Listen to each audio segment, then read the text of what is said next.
Welcome to Take Command, a Dale Carnegie podcast, the show where we seek to uncover what leadership means in today's world.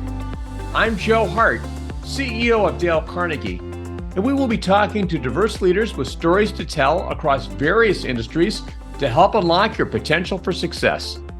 We will be sharing real-life insights into leadership, which in turn can help spark the next level of your growth as a leader. Our guest today is an award-winning business executive with over 25 years of experience in leading consumer technology and fashion brands. In 2016, she was recognized by Dealer Scope as one of the most powerful women in consumer technology.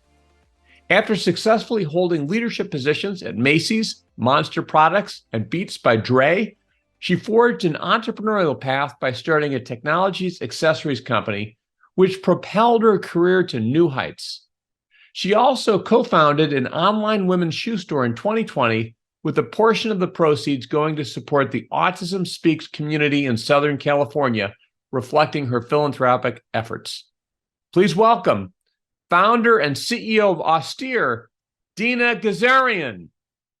Deena, welcome to the Dale Carnegie Take Command podcast. Thank you, Joe. It's so great to be here. Well, it's great to have you here.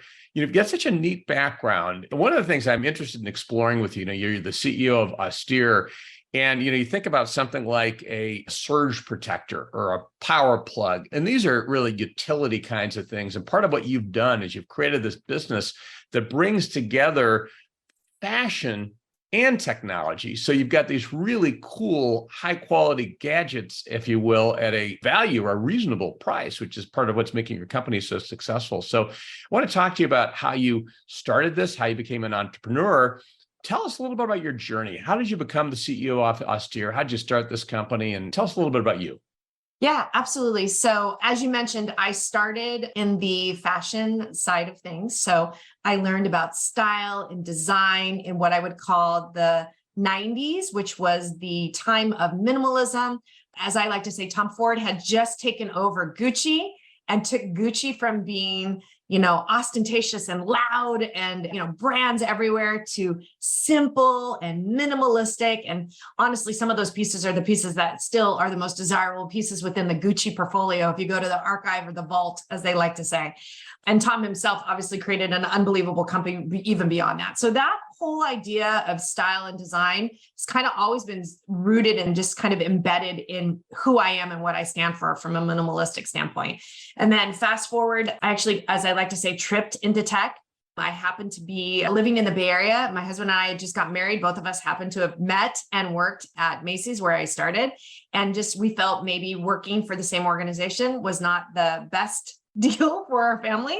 He had more seniority by 2 years. And so he stayed, and I, living in the Bay Area, I got a job at what we called the .com during the .com boom. And I was super excited and tripped into a consumer electronics company. And funny enough, the leader of that very first company I went to, it was called Replay TV. Most people have probably never heard of it. It was a rival to TiVo from a technology standpoint. But Anthony Wood, who was the CEO, is now the CEO of Roku, which everybody is familiar with. And so the people I met and how we learned about just business being my first kind of consumer electronics out of the gate experience was fantastic. But typical startup, we went through the boom and then we went through the bust, lost all of our funding. Everybody got laid off. And at the time, there was a accessories company in the Bay Area that one of my buyers actually said, you probably would do well there and would fit in well there. You should reach out. And it was a company by the name of Monster Cable.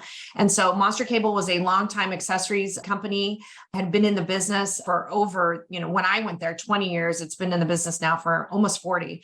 I kind of went there when they were starting some of their different categories outside of cable, which is what they were rooted in. Long story short, ended up being there almost 15 years. I did 2 tour of duties, but in the time frame that I was there, I learned a ton about the accessory space in general, building a network. I happened to be part of the team that built the Beats by Dr. Dre headphone brand as well while I was there. What was great about being in accessories is I had always learned, and funny enough, even in fashion, I started in accessories too. I always learned what it was to be the attachment sale. So never did we create a product where somebody would necessarily come in looking for the item that we were selling, we were always that perfect attachment that would go with the leader, or what I would call that lead category, especially in electronics. I say it all the time. Nobody wakes up and says, "Ooh, I want an HDMI cable today." But when you go to buy a beautiful OLED 4K TV experience that's going to cost you $2,000, $3,000 for that TV, all of a sudden accessories become very important in the conversation and go out the door if done properly with the presentation, because that's how you're going to enhance your experience and unlock all the features of that tech. So I learned a lot about that and was there for almost 15 years, globally building a business all throughout, done business in just about every country you can possibly imagine. Left Monster in 2015 and started a consulting business with two other gentlemen called Target Path, and took all of that experience that, honestly, in most cases, everybody who I've ever worked for, though I worked for a Fortune 50 company and I've worked for what I would call a mid-sized company that went from 100 million when I started to 1.3 billion by the time I left. Even when you work at all those companies, entrepreneurship was always in the root of how they did business, right? You were always trying to strive to be innovative and change and different, and not necessarily follow all rules, but break rules sometimes in order to be able to move the business forward.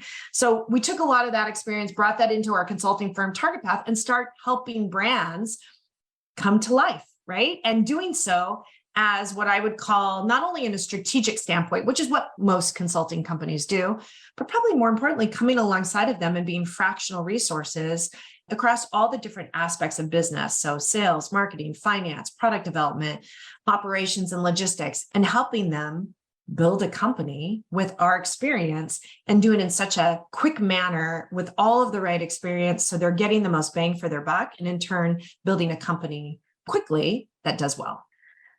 So Deena, it's an incredible array of different kinds of things that you've done. You've worked for large companies and small companies. You've started a consultancy. I know you're going to talk a little bit about Austere too. Yes. But I can't help but wonder, many times people will look at a CEO, they'll look at an entrepreneur, they see success.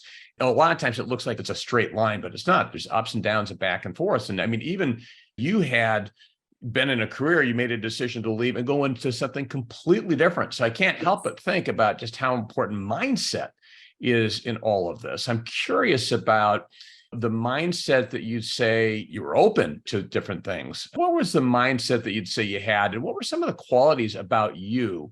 And think about our listeners here. What are some of the qualities that you had that helped you be successful, kind of going from that first experience up until the point where you were about to start Austere?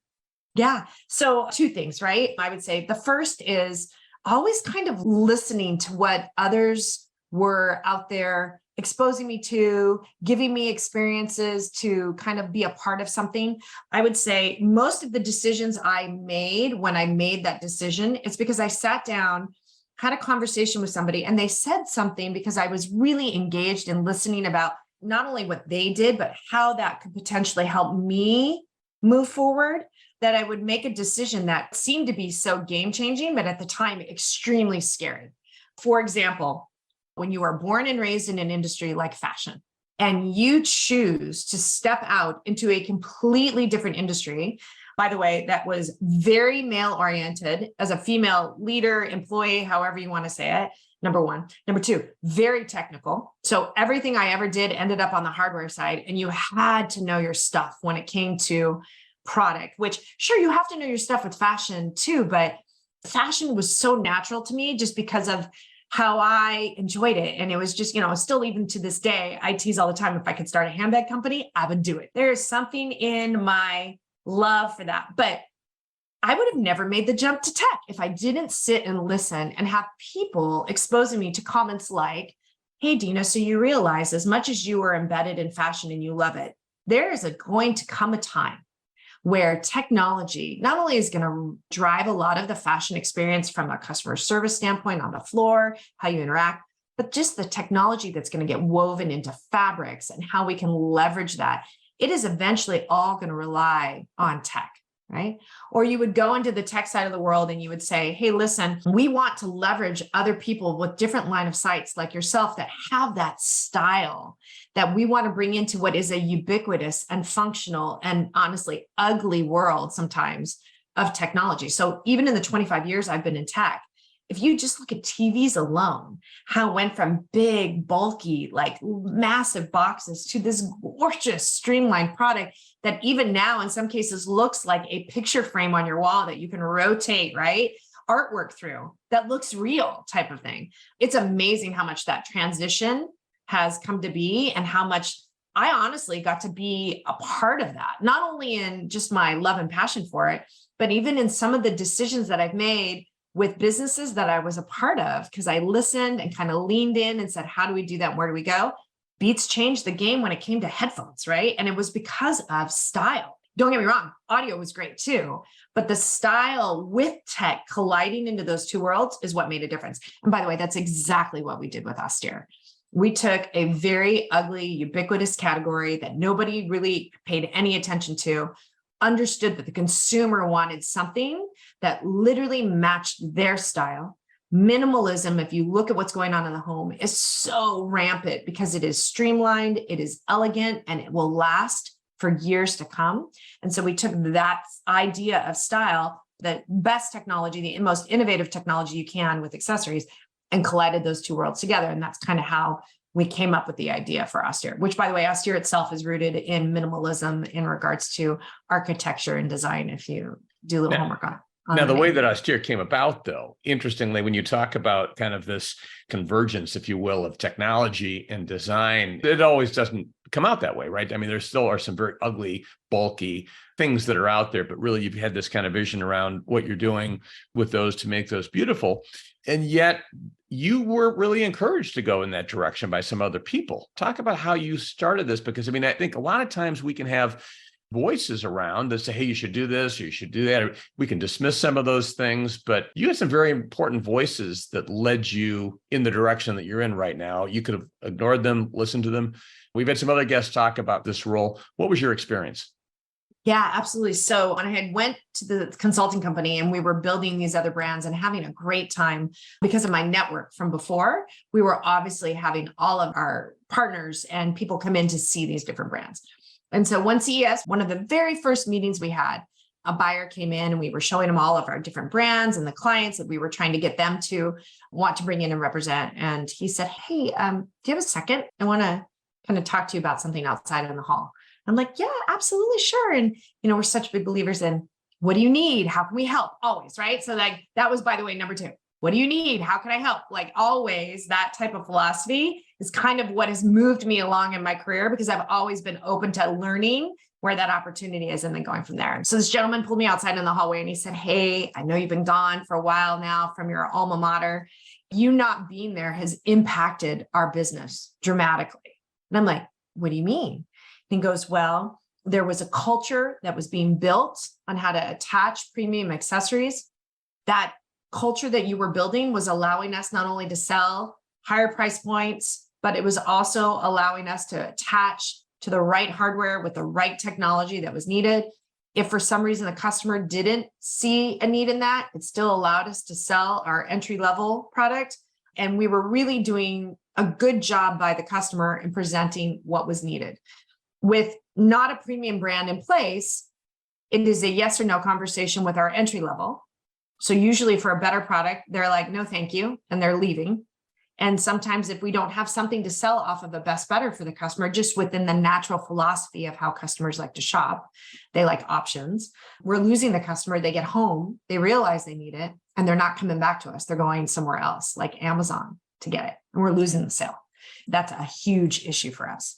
So we would love for you, because of your experience, to create a brand and help us rebuild that. And I was like, oh yeah, absolutely not. No, thank you. I'm very happy in my new consulting job. This is great. We're helping. And he's like, no, you don't understand. Like there's only one person who can help. And we would help you to do it. Meaning we would expose you to what is needed. We would give you all of the answers so you weren't struggling to build it. We'll do it together. But we really need somebody with the passion and the support and the understanding of this business to build it. And I was like, okay, thank you so much. And kind of like send him on his merry way. At that point, you were still of the mindset, no, thank you. Oh yeah, no, thank you. Same show. 10 other either retailers or distributors globally said the same thing. And I'm like, okay, how many of you talked to the first guy? Like to make sure that, and they're like, no, promise. There's a need in the market. And I'm like, oh my God, okay, interesting. And then I was still kind of like after the show, no, it's okay, okay. So like a month goes by. Every once in a while, one of those 10 would follow up. Hey, did you think more about it? Love to spend some time with you and walk you through like the data. Let's spend more time. And I'm like, oh, I don't know. And this is like, it's so funny, listening, but not listening, like being hit over the head multiple times with the same conversation. Finally, maybe around April, one of the distributors sat down and said, listen, it is needed. Let's sit down. I'm flying in. We're going to have a conversation and you're going to literally have to look at all of the math and show me that the answer is no before I'm going to let this go. And I'm like, okay, awesome. Come on in. Let's do it. So we really actually took the time to do the homework. And once we did, it was like, oh, wow, they're all right. Okay. So I guess we're going to go and try this. So literally did our homework, set up a brand, kind of looked there, went to Asia, found the partners. Will you even build this for us? Went back to the same CES the next year and said, okay, we listened, but before we said yes, I want to make sure you guys understand where we want to go with this. And that's where I said, in order for us to stand out as a new brand, we need to bring something to the table. Most of the people in this space are very innovative, but when they charge anywhere between $500 to $1,000 for any of the products. I don't want to be in that space. I want to be somewhere between $40 and $250 to literally give you the right accessories that you need for the price point bands that are at retail. So they're all like, yep, right answer. I'm like, okay, great. Second thing, I said, everything is literally plastic and it drives me crazy and it's ugly and I hate it. So I'm going to leverage my design and style background and we're going to leverage it to not only look good, but God forbid, bring better functionality to the use of the product, which is exactly what we did. I have these pillars that we live by in regards to the brand. Design is one, the most innovative technology that you can find is another, elevating the category. So if we're going to do something and it doesn't take the product to the next level, the packaging to the next level, the experience to the next level, like don't bother. If you're not doing something to elevate, then don't do it, right? It doesn't make sense. But sustainability is also a very big deal for me, especially when I created a brand. I knew I would be contributing in a bad way necessarily to the carbon footprint. And so everything that I've been able to try to do by making a better product that lasts longer, so it's not that turn and burn like most of the fast tech that exists, which by the way, some of the hardware manufacturers are starting to do too, right? Like they're not changing their television models as quickly. They're making, sturdier product.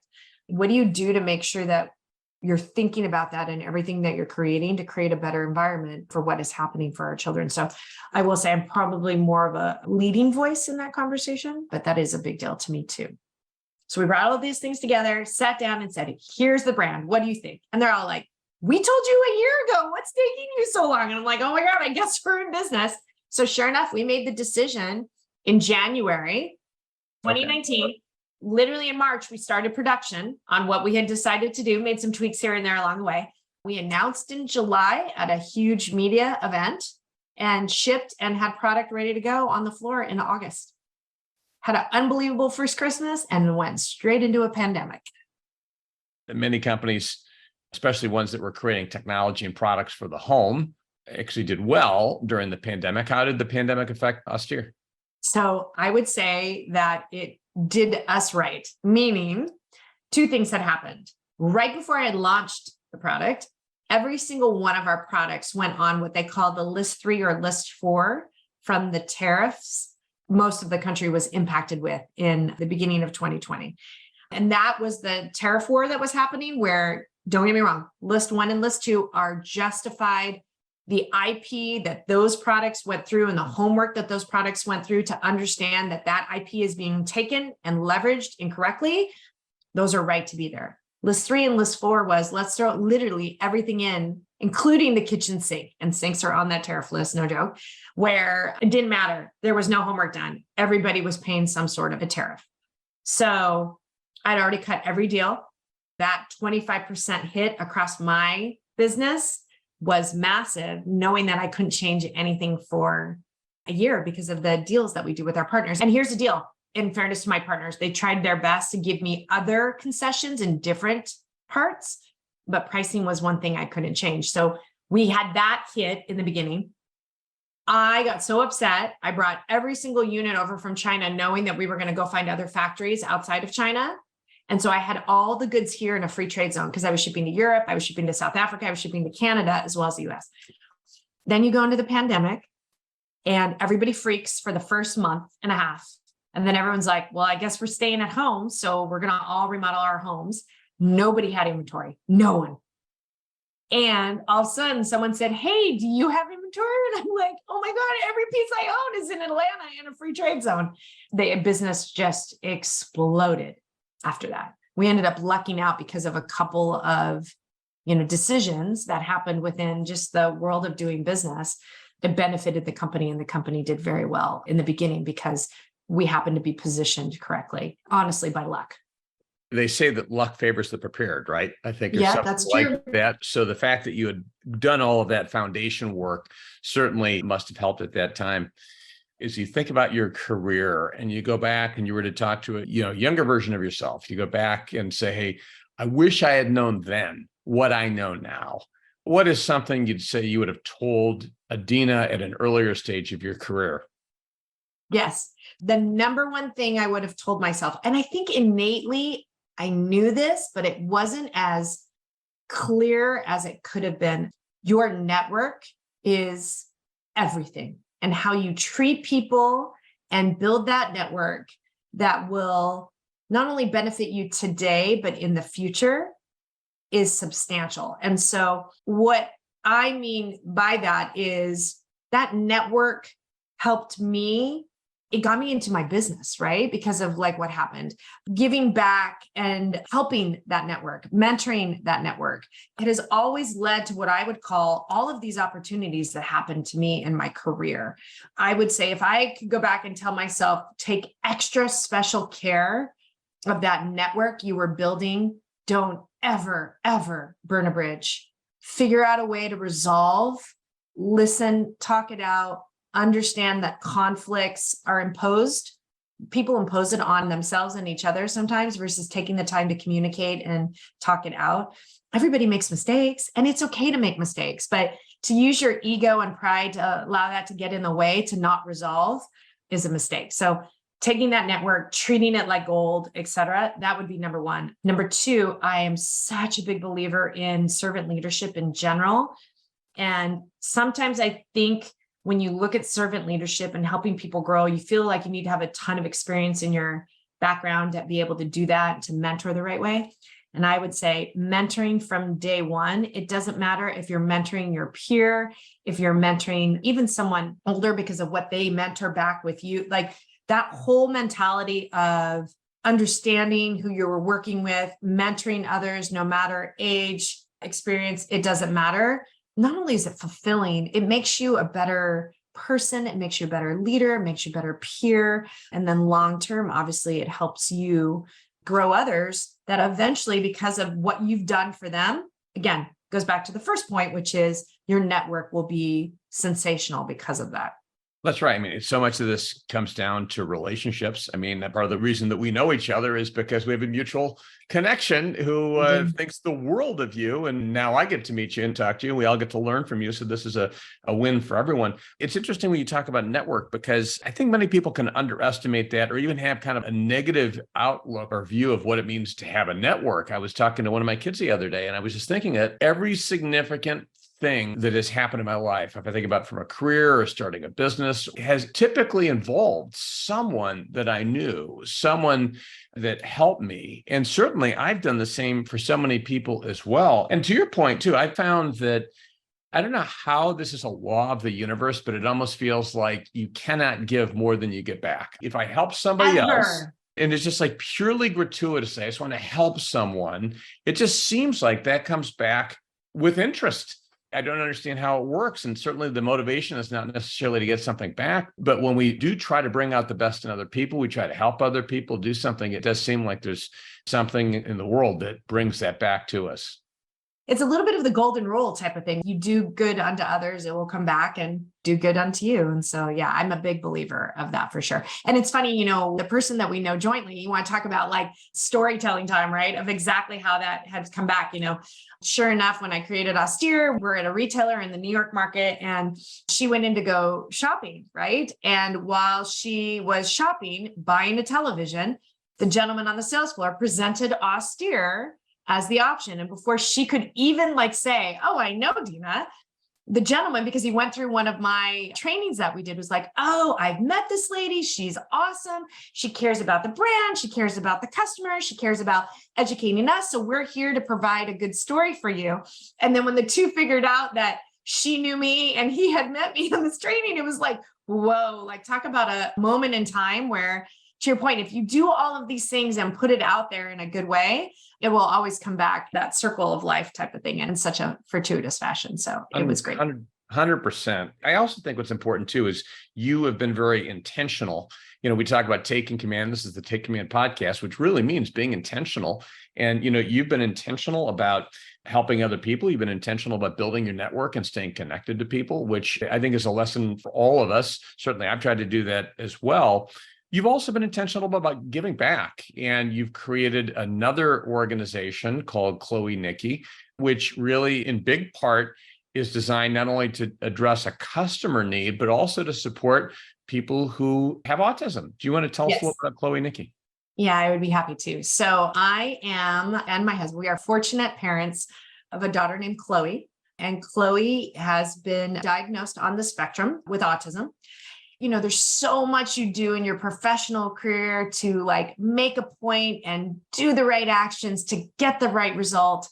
And so when something like autism comes up in your life, and not even professional, personal, it doesn't matter. When it comes up in your life, when you have a child that's diagnosed this way, it changes you all the way to your core and impacts how you look at everything.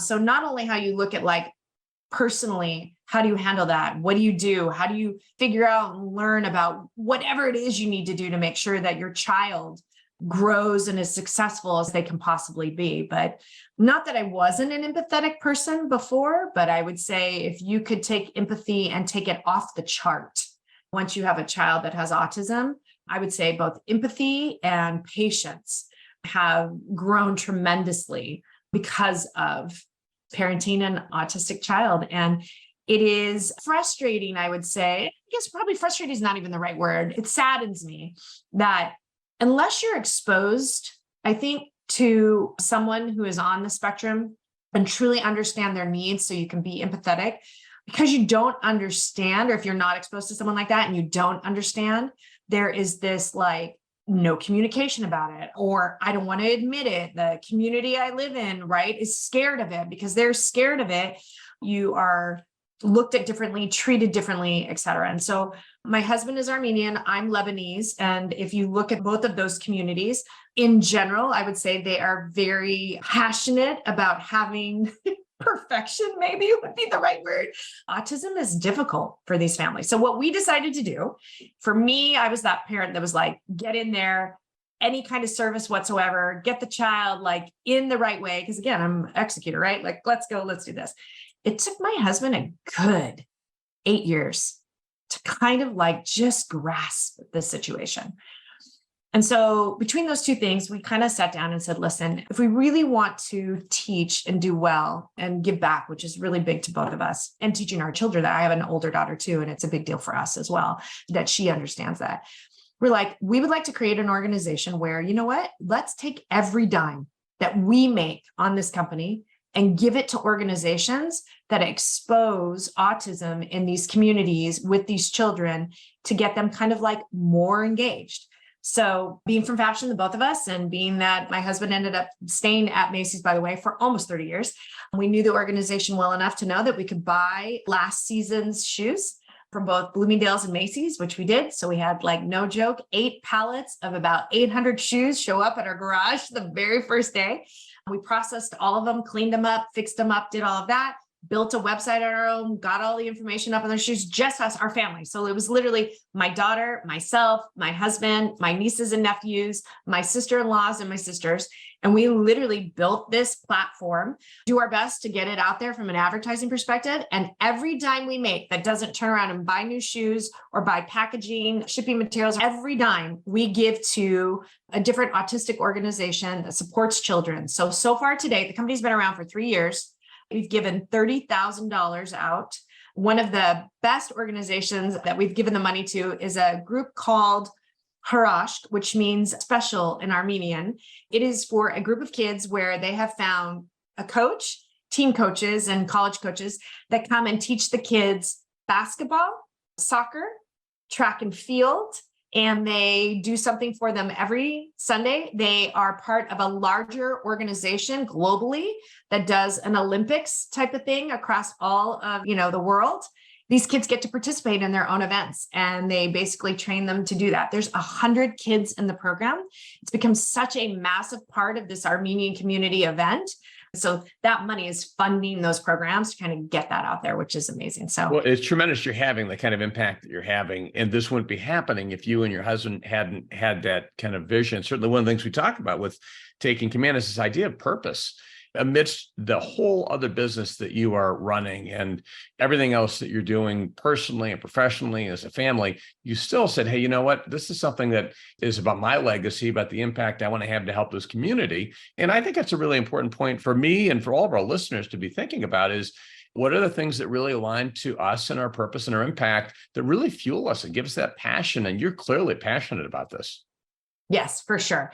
I also want my eldest daughter, who, at some point is going to have to take care of Chloe, to understand, right? Like I would say, I was very fortunate growing up. I grew up in a public school system that special needs went through elementary school, middle school, and high school. So like we learned sign language in elementary school, and it was always normal. And I think that's critical, and not every child gets to experience that. And so my eldest daughter, outside of Chloe, in her schools didn't have that exposure. And so having her understand it, having her educate about it too, and just expose others at her level, that's what's going to change the world.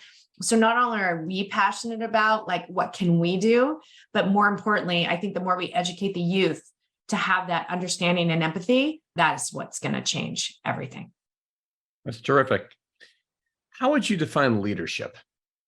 If you were to put it in a sentence or two, because really this podcast is really about leadership, how would you define leadership? Leadership to me is, what is it that you can do to support and help others to grow and be successful?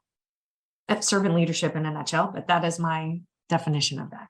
It's funny because every person has a different definition of leadership.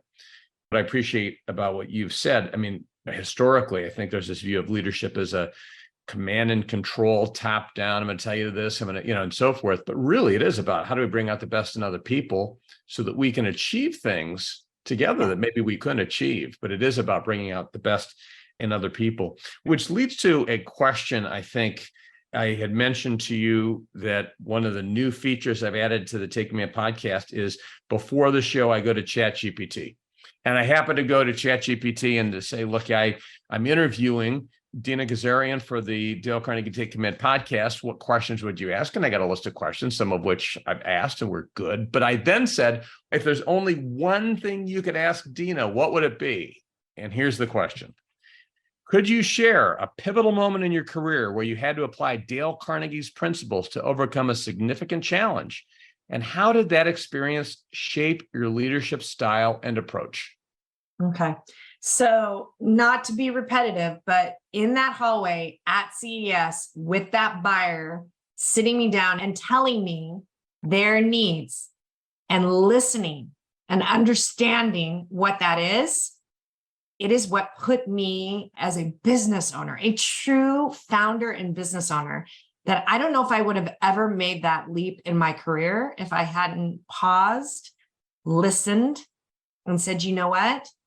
If they have that faith in me, then I should have that faith in myself.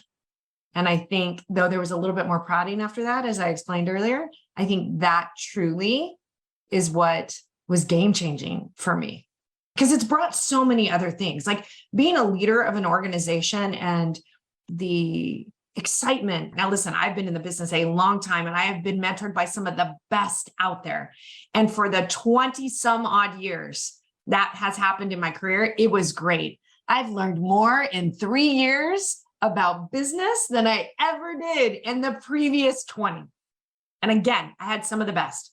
Doing that and living through those ups and downs, it is insane how much that changes your personality, makes you calmer, makes you strategic, just really allows you to pause and slow down to say, what is right for the business? And how do I rally and mentor others to move in that right direction for the business? How do you stay so positive when you do have the ups? The ups are great. We all love the ups. You mentioned the ups and the downs. How do you stay positive during the downs, and how do you encourage other people through the downs? Absolutely. So I have that genetic gene, as I like to call it, because I do think it is genetic. I am a glass half full kind of gal. So naturally, it's kind of always there, looking for the positive, looking for the upside. However, one of my favorite things that I've learned and done over the last 5 years that I think is game changing for me, that if I can help anybody else with this experience, it has been awesome. I have some pretty great partners that I get to work with at Target Path. They are all leaders, executives in their own right from their past careers that the three of us got together and we're helping these other businesses grow. But there are days, no matter how glass half full I am, that I am literally like, oh my God. But because they have either gone through those different parts of their career already, or are just an awesome strategic sounding board, I will call and say, okay, I need a 20-minute venting session. So it is a venting session. It is not a solve my problem session. It is a venting session. Let me vent, which I will then do. And then I will say, have you ever been through something like this? And what was your experience? And I think, first of all, letting me get it out, because I have to get it off my chest, right? That's number one. And them knowing and understanding that. And then two, allowing them the opportunity to give back with either stories or lessons they have learned in their career to tell me basically in a nutshell, calm down, it's okay, it happens to everybody, has changed the game for me as a leader. I do my best to also try to take an extra step in mentoring other women as much as I can and giving them more opportunity, if deserved, obviously. But sometimes, you just run across the situations where it's like, how do you deal? How does that work? I'm doing it from a business standpoint with my partners, allowing other women out there to be able to come to me and say, how have you dealt with this? Has this come across? So there's a little bit more of an open door, I would say, that most people know. I tease all the time. My dad raised me like, there's no gender. You're a business person and you go out and you kill it no matter what, right? And so 95% of the time that does me right. But there is still 5% of the time, unfortunately, that you can't just live off of that principle. And so helping others who have maybe come across those different hurdles in their career that are female, I try to support and do, because it happens every once in a while. What you've just said, again, goes back to the importance of people and of our network and being intentional. And, we often need people that we can go to, and we need to be able to help people. There's the image of a person, with one hand up and one hand down, and someone's helping me up and I'm helping somebody else up. And that's right. Part of what you're talking about. You've been asked about what it's like to be a female entrepreneur. And I think your response has been, you like to think about it just being an entrepreneur. And at the same time, as you said, there are times where there are some nuances. There are some times where, you want to acknowledge who you are and how you can help someone else who might be in a similar situation. It's really important to build that network and have people and be there for other people as well. That's part of what leadership is. So getting it out. And also, this goes back to your first point about listening, right? Mm-hmm. And having people who, we don't have to go through things by ourselves. We should all have people that we can go to who can help us pick us up when we're down. And trust me, business is like history, as I like to say. Most of what you're going through has happened to someone at some point in their career that you can relate to understand you're not on your own island by yourself.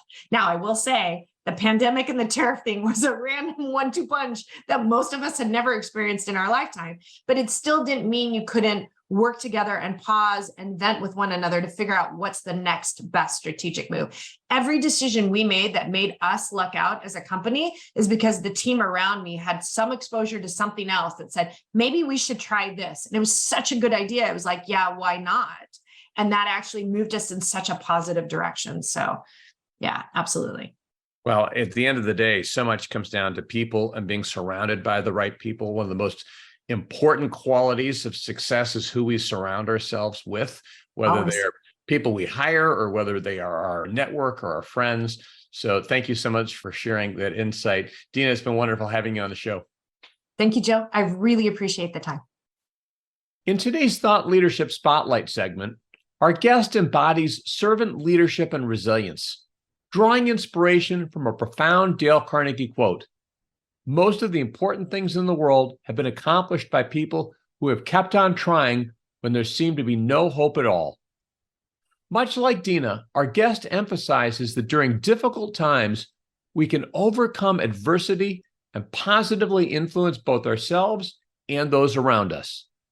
Please welcome owner of Dale Carnegie, North Dakota and Northwest Minnesota, Melissa Marshall. The play ended, and I sat in the stands searching for my son. As the players moved away from the ball, my heart sank as I saw an athlete lying on the field. I knew it was my son, and I knew it wasn't good.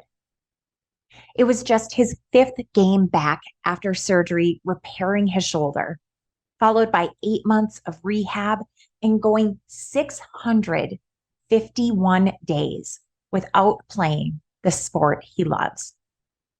We thought he'd overcome the challenge. We thought he was back. Now, it looked like he'd never play again. When I finally got down to the field after the game, he looked me in the eye and said, "Mom, I don't know what's next for me, but I know what's next for the team, and I have to do my part. I'll work with our kicker, and I'll make sure our safeties are ready." Deena said that leadership is recognizing what it is that you can do to support others to grow and be successful. In that moment, I had never witnessed a more powerful form of servant leadership and resilience than I saw in my son. Dale Carnegie says, most of the important things in the world have been accomplished by people who have kept on trying when there seemed to be no hope at all. When things feel uncertain, let's remember that in times of adversity, we have the power to rise above, to keep pushing forward, and to make a difference, not only for ourselves, but for those around us. Join us and order a copy of Take Command in hardcover, ebook, or audiobook format at your favorite bookseller or at takecommandbook.io. Also, you can visit takecommand.com for more information about the book and additional resources.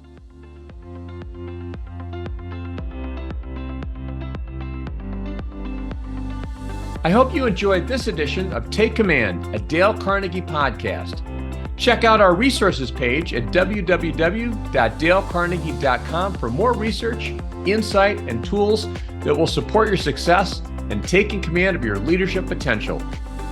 If you enjoyed this episode, please consider rating it and subscribing to us on Apple Podcasts, Spotify, or wherever you get your podcast.